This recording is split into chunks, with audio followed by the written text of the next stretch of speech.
નદીનો પાળો તૂટ્યાને 4 દિવસ વીતી ગયા હોવા છતાં પાળાનું સમારકામ પૂર્ણ ન થતા ખેડૂતોમાં ભારે રોષ જોવા મળી રહ્યો છે.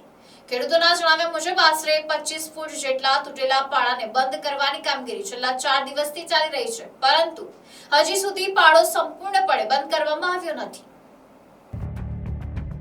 પૂર્ણા નદીનો પાળો તૂટ્યાને 4 દિવસ વીતી ગયા હોવા છતાં પાળાનું સમારકામ પૂર્ણ ન થતા ખેડૂતોમાં ભારે રોષ જોવા મળી રહ્યો છે. ખેડૂતોનો આક્ષેપ છે કે પાળો તૂટવાના કારણે બે ખેડૂતોની જમીન સંપૂર્ણપણે પાણીમાં ગરકાવ થઈ ગઈ છે. સમગ્ર મામલે અધિકારીઓને વારંવાર ફોન કરવા છતાં સ્થળ પર યોગ્ય નિરીક્ષણ કે સંતોષકારક જવાબ મળતો ન હોવાનો પણ ખેડૂતોએ આક્ષેપ કર્યો છે. ખેડૂતોએ જણાવ્યું કે આ પાળો સામાન્ય રીતે બંધ થવાનો નથી. નિષ્ણાંતોની મદદ લેવામાં આવે તો જ યોગ્ય રીતે પાળો બંધ થઈ શકે છે.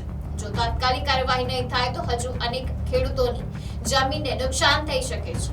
ખેડૂતોએ CR પાટીલ અને રાકેશ દેસાઈને પણ રજૂઆત કરી છે. ખેડૂતોનું કહેવું છે કે અમને ખરાબ સમયમાં સાથ આપવાની અપેક્ષાએ અમે તમને મત આપ્યા હતા. આજે જો તમે જ અમારી સાથે નહીં રહો તો અમે કોની પાસે જઈએ? સાથે જ ખેડૂતો દ્વારા કોન્ટ્રાક્ટર સામે પણ આકરા શબ્દોમાં વિરોધ વ્યક્ત કરવામાં આવ્યો છે. ખેડૂતોની સ્પષ્ટ માંગ છે કે યોગ્ય અને સંપૂર્ણ વળતરની બાહેધરી આપવામાં આવે, ત્યારબાદ જ પાળાના કામને આગળ વધારવામાં આવે. ખેડૂતોએ ચીમકી આપી છે કે જ્યાં સુધી નુકસાનનું યોગ્ય વળતર નહીં મળે ત્યાં સુધી કોન્ટ્રાક્ટરને સ્થળ પર કામ કરવા દેવામાં નહીં આવે. હવે તંત્ર દ્વારા ખેડૂતોની રજૂઆતને લઈને શું કાર્યવાહી કરવામાં આવે છે અને પાળાનું સમારકામ ક્યારે પૂર્ણ થાય છે તે જોવાનું મહત્વનું રહેશે.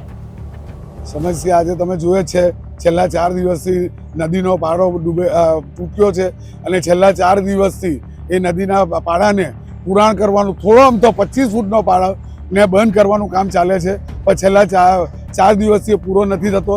એના લીધે અમારા 2 ખેડૂતની જમીન ટોટલી અંદર સંપાદન થઈ ગઈ છે. અને અમે જે ગિલાની સાહેબ છે એને 10 વાર ફોન કર્યો છે. આજે 2 દિવસથી સાહેબ મોડું નથી બતાવતા, અમારા સાઈડે કંઈ જોતા નથી, અમને કંઈ જવાબ નથી આપતો. આ પાડો એમને બંધ નથી થવાનો, કોઈ એક્સપોર્ટને લઈ આવશે તો જ બંધ થશે, નહીં તો અમારા ખેડૂતની હજુ અમારી જમીન તો ગઈ જ છે, પણ બીજા બધા ઘણા ખેડૂતોની જાય છે. અને તમારા માધ્યમથી CR પાટીલ સાહેબ અને રાકેશ દેસાઈ સાહેબને અમે એટલામાં એ જણાવીએ છીએ કે સાહેબ, તમને અમે ખોબે ખોબે ભરીને જે મત આપ્યા હતા ને એટલા માટે આપેલા હતા કે તમે અમારા આવા ખરાબ સમયમાં તમે અમારા સાથે ઊભા રહો, તમે અમારા સાથે રહો.